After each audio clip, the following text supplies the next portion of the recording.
But I want to introduce you to Tina Dula. She's using her own experience to help other families move forward. Here's her story.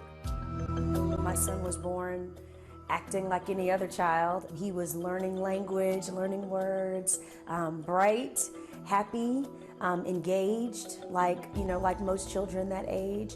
And then around 18 months, we started to lose him, basically. He lost all language.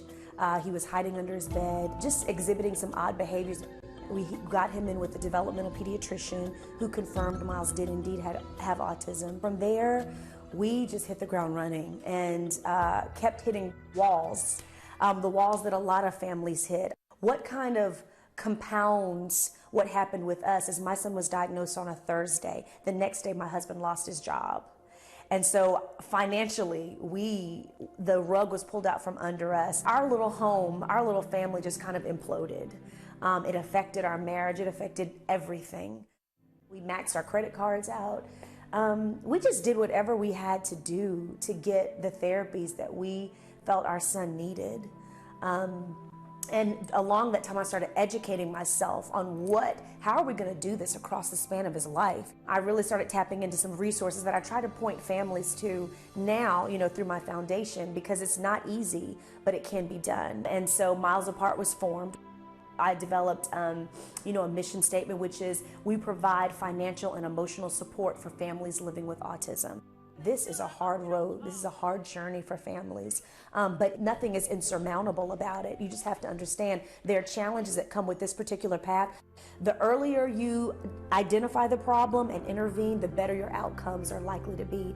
Find out where your autism society is. Most autism societies have an Autism 101 or some kind of course or some kind of session that gives you an overview of the interventions that an autistic child needs.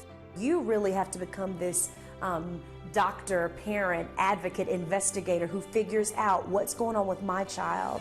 And you put together a team, hopefully a doctor, maybe a behavioral specialist, maybe a really good teacher, a therapist, and you guys kind of bond together to try to figure out what is this specific child's specific path. I'm proud as I can be right now. A lot of families don't get the counseling that they need during this time, and the divorce rate is pretty high among autistic families. And even if they are not physically divorced, a lot of couples just go their separate ways, and the only thing they have in common is that child. You have to be two adults who love one another, who are willing to work together to make it work, with ultimately the main goal being the best interest of that child.